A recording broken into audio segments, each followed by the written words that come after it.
Our guest on This is America in the World is Dr. Arikana Presentation. Her Excellency is the ambassador representing the African Union in the United States, and she's chair of the African Union African Diaspora Health Initiative. The ambassador has practiced medicine in Tennessee for 25 years. Madam Ambassador, so good to sit with you today. Thank you for having me. But talk about Africa. When you look at Africa today, what do you see? I see an amazing continent, a continent that is endowed with everything and anything the world could ever need. I see a continent that is full of hope, a continent that has some of the most incredible, resilient people I've ever met. When you really honestly look at what Africa and its people have been through, most other ethnic groups would be extinct by now. But we are resilient. We are human beings who are just so committed to survive against all odds. But nonetheless, we are waking up. We're also a continent that's been sleeping. Let me say we were put to sleep. We were awake, and then we were put to sleep. Now it's time that we wake up back to our greatness again. What is the damage that has been sustained because of colonial rule and apartheid? Let's go back to, I guess when you look at colonialism and when it was finally just organized in a way that we would then have the Africa that we have today. For Africa, I'll take it back to the Berlin Conference. That was held from November of 1884 to February of 1885. As you know, most people don't realize that the European nations were just haphazardly going into Africa and just stealing from the local people, and pretty soon they started stealing. The British would steal from the French, and the French would steal from the Spaniards. And pretty soon they were fighting each other. So the then Chancellor of Germany, Bismarck, in his efforts to prevent the European war on the African soil, he reached out to his sidekick, King Leopold of Belgium. And at that time, as you know, Belgium, King Leopold was wreaking havoc in the Congo. People are not aware that over 75% of the Congolese population was killed by Leopold. He actually claimed Congo was his own personal country. He owned it individually, not as Belgium. So you call Leopold and say, hey, we got a problem here. Can we come together and see if we can organize the manner in which we're going to loot from these people? So that's really how Berlin Conference was called together. So they brought all the countries that were making this mad rush into Africa so they could organize how they were looting the continent. So really, the Berlin Conference was not called for in order to make Africa better, but rather to see to it that they organize themselves so they can effectively exploit the Africans and also make sure that the continent and its people are forever defeated and dominated. Does the looting go on today? Oh, yes. The looting continues, but it has put on different clothes. Now, there's something else they did during the Berlin Conference. Because remember, after they had traveled around the continent, found some of the most powerful kingdoms with well-established educational and religious systems. I mean, the African people are just resilient. When you get to know the Africans, you understand the African spirit. And they knew that if they continued the same way they were going, they would never defeat the Africans. So they set in place a system of colonization and making the Africans believe that everything that was African was bad and everything that was European, particularly British and English, was better. So the seed of divide and conquer was also sown during the Berlin Conference. And they knew, just give it a generation or less, these people, not only are they going to be so divided, because they chopped us up into these small economies that really could never survive on their own. You take a country like Equatorial Guinea, Central African Republic, Malawi, Rwanda, Burundi, you know, they're economies that even if they struggle and begin to do better on their own, if the master decides you're becoming too smart, they're very easy to destabilize. Wow. And that's exactly what has been going on in our Africa. So Berlin Conference, people don't realize it was designed to see to it that the Africans are forever defeated. So for those who turn around and say, but Ambassador, don't talk about the Berlin Conference, it was a long time ago. And I'll say, as long as we have a country called Malawi, a country called Zimbabwe, a country called Central African Republic, all the African countries really for that matter, Berlin Conference is alive and well. Because that which they set out to do 123, 24 years ago, it's still in place. Nothing has changed.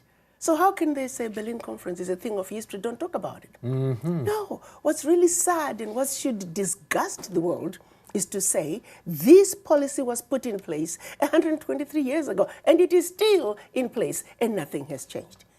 But what's really worse is when you look at what France did to the Francophone countries in 1958, when they were living, quote unquote, leaving the continent.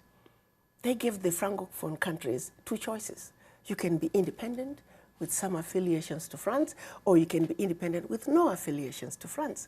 Well, Guinea and Mali said, we're done with you, France, goodbye, leave us alone. That's how we had the first ever known union of any African states. They went into those two countries, took everything that they thought they had brought to them.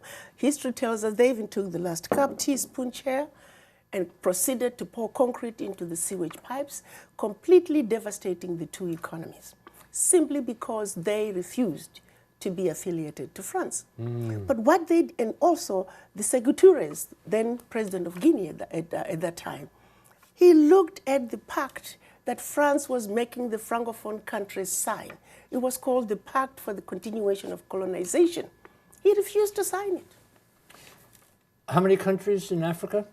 Now we are sitting at 14 Francophone countries that are still held on to this pact. So in the 50-some countries in Africa altogether, were they all colonized? Yes. By different countries? Different countries? The majority of the countries went to France, yes, Britain, we have Portuguese, we have Spanish, and those are the main ones.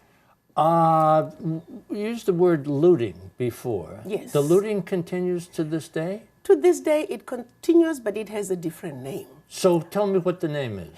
Well, the exploitation of Africa continues. Again, let me go back to the Pact for the Continuation of Colonization, which is the biggest one. The Francophone countries were told, because we brought you the idea that you can sit at a table and eat with a fork and knife, we brought you tea, we built some roads and told you about going to school, we're going to call that colonial debt. So there's a fee for that, and you need to pay for it. They were also told that you must speak French as your official language, and it must be your language of instruction in schools, and we will be the one to design your educational system. And then also, your money.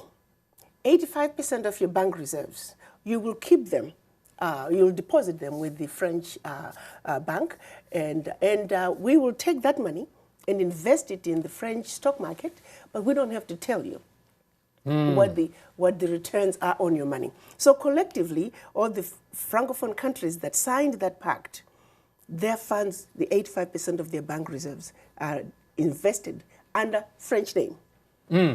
Got to hold that because we're getting behind on a little break. We are talking with the ambassador who represents the African Union here in the United States. And Her Excellency is giving us an amazing look inside Africa back then and today. Sit tight. This is America and the World. This is America and the World is brought to you by Whittle School and Studios, the U.S.-China Education Trust and F.Y. Chang Foundation, guided by Julia Chang Block, President, the League of Arab States, the Republic of Haiti, the Rotendaro Family Trust, Japan, history, hospitality, and advanced technology, sharing tomorrow. The Forerunner Foundation, dedicated to forward-thinking public policy. And the Embassy Series, uniting people through musical diplomacy, presenting international artists in diplomatic settings. Madam Ambassador, about 50 countries, a little bit more, 50 countries? 55. 55. Population of Africa? 1.27 billion.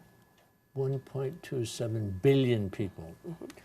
Give me a couple of success stories. Success stories, we are having increased rates of literacy. We have many African countries that are increasing their GDPs. 6 of the top 10 fastest growing economies in the world are in Africa. So there's a lot of good news coming out of Africa. But again, because of this same strategy of branding Africa as a diseased and dying continent where people are constantly at war with each other, people are not seeing the good news out of Africa. So what are the myths? What are the myths about Africa? Just name 3 things that we should get in our minds that when Africa is in the conversation or Africa is in the news, that we should be thinking about. 3 myths. 1, Africa is the richest continent on earth by far. Hello? No, yes. no continent comes even close. 1. 2, we are all Africans because life began in Africa. Life as we know it, I can tell you, my brother, right now, you do your DNA testing, I can tell you a good 50% of you is African. We are all Africans. And thirdly... Proud to be. Proud. Thank you. Thank you. Thank you. And then thirdly, I want everybody to know about the wonderful news coming out of Africa. Remember we were talking about the Berlin Conference, how we were designed to fail through these little countries we were divided up? Well, guess what? Game is over. April this year, we saw our leaders come together and signing the African Continental Free Trade Agreement. Yes. Yes, so we have 50 countries that have already signed, and we're going through the process of ratifications. We only need 22 of the 50 to ratify. Already we have 10 ratifications deposited with the African Union. So free trade agreement in Africa. In Africa. For African countries. We're going to negotiate as one bloc. We have made a commitment as Africans that the only way we can survive, which is what our Pan-African fathers wanted, to speak with one voice, one continent, one voice. And we're finally getting there. We're finally beginning to bury the Berlin Conference. Okay, African Union. What is it? What is it all about? African Union. Remember when our Pan-African leaders met in 1964 and created OAU? It was during that wonderful Organization of African Unity. That's when Kwame Nkrumah proclaimed Africa was for the Africans and African Union now. 55 years later, we are yet to attain that perfect African Union. But that's okay, we are getting there. He also proclaimed you were not African because you were born in Africa, but rather you were African because Africa is born in you. Now, this is the most beautiful part. Yes. Nice. As I've lived in this country, I've met many people who may never have been born in Africa or never have even set foot in Africa, but they have Africa born in them. So I see a lot of brothers and sisters who may not look like me, but they're definitely Africans. Since 1964, after the creation of the OAU, the whole purpose of the OAU was to rebuild the Africa and destroy the boundaries that were imposed upon us during the Berlin Conference. It's been difficult because remember that seed of divide and conquer, it's deep among us. Trying to get us to work together, we are so divided among tribal lines, religious lines, even now racial lines and national lines. So we are very divided people. But getting us to realize that we are suffering from the legacy of colonialism is work in progress. We must keep preaching. People must have a serious conversation with the image in the mirror because the healing starts here. How about your job, your mission? My mission, I have sent here by the 55 African heads of states and my chairman, Musa Faki Mahamat, 2 major mandates: to promote Africa in the Americas and also to strengthen the bridges between Africa and the Americas and to bring the children of the diaspora back home. There are challenges, of course. Yes, there are. Poverty still, Yes, very much so. Conflict, literacy, but education, moving along. Health, you're a physician. Serious. You're a physician. That is a serious problem. People are not aware. If all the continental African doctors were to return home today, we're only going to meet about 20% of the need. Africa needs at least 1.2 million doctors today. So as you can imagine, no amount of money put into healthcare in sub-Saharan Africa is going to deliver the desired results because the capacity is simply not there. There are more African doctors, Ghanaian African doctors, in New York City alone than in the whole country. The same is true with Nigeria and many other countries. The same is true with education and all other sectors. The capacity that Africa needs to take its rightful place on the world stage is in the diaspora. And this is because of the brain drain. Brain drain. And the brain drain goes back to starting with the ones that came across the Atlantic in shackles, followed by the ones who came across the Atlantic in search of greener pastures. The result is the only ingredient that is missing for Africa to move forward are its children. So that is why the African heads of states and the African Union Commission are committed to see to it that we repatriate, we reverse the brain drain. This is a heavy-duty sentence that I've picked up in some of your interviews, past interviews.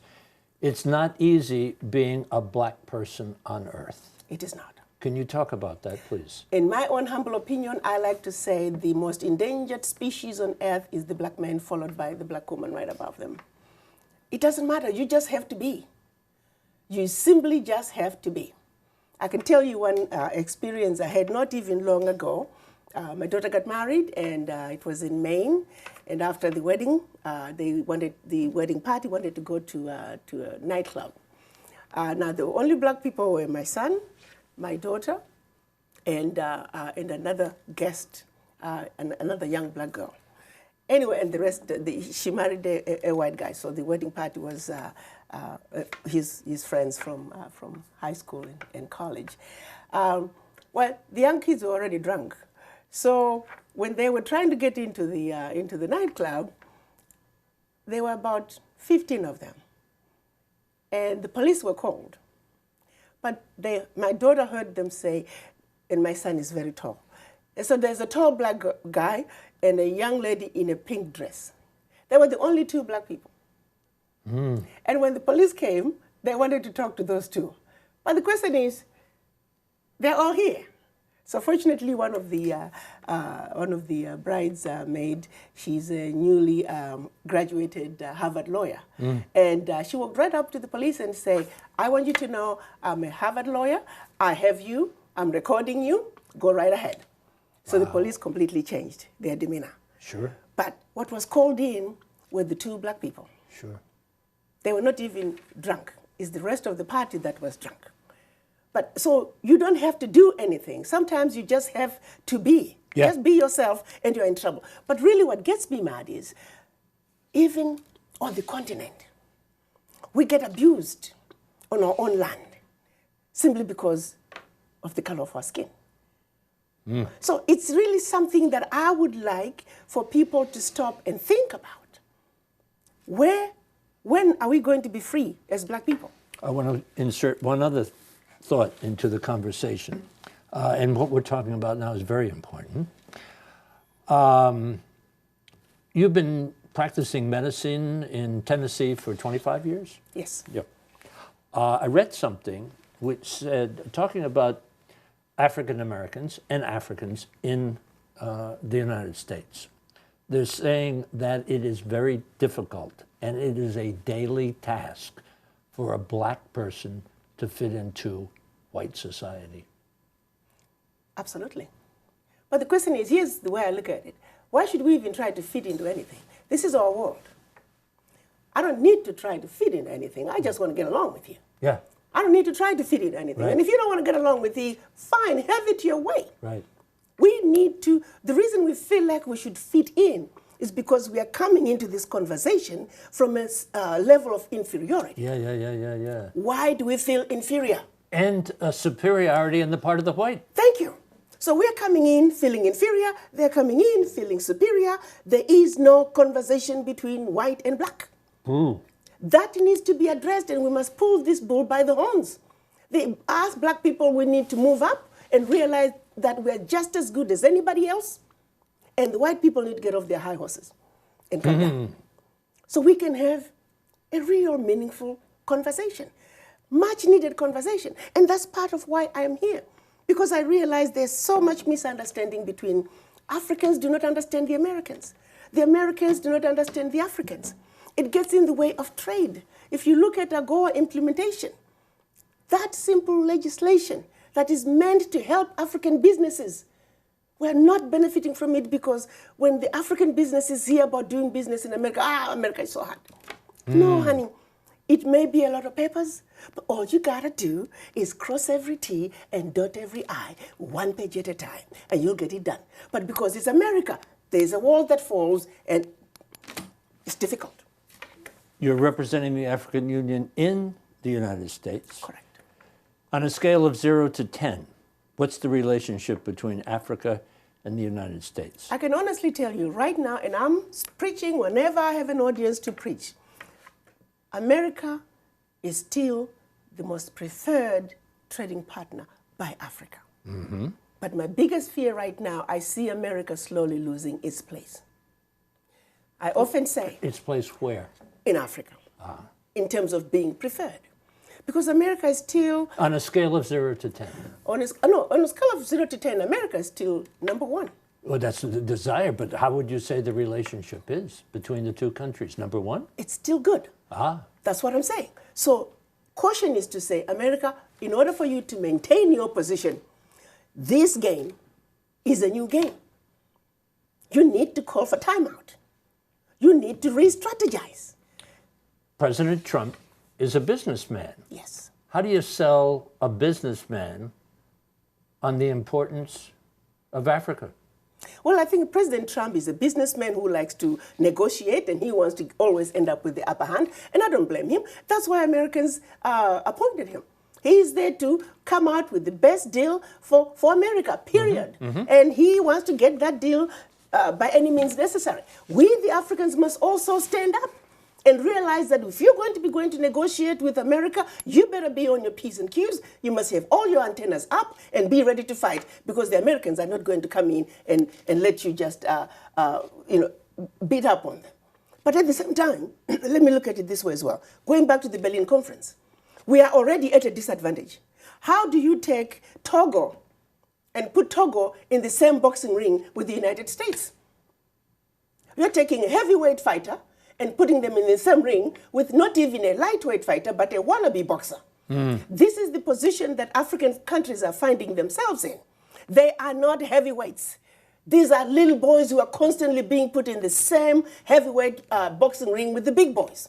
Now, when we come together as a continent, as Africa, we are a heavyweight. We belong in the same boxing ring with the United States, with China, with India, with Europe.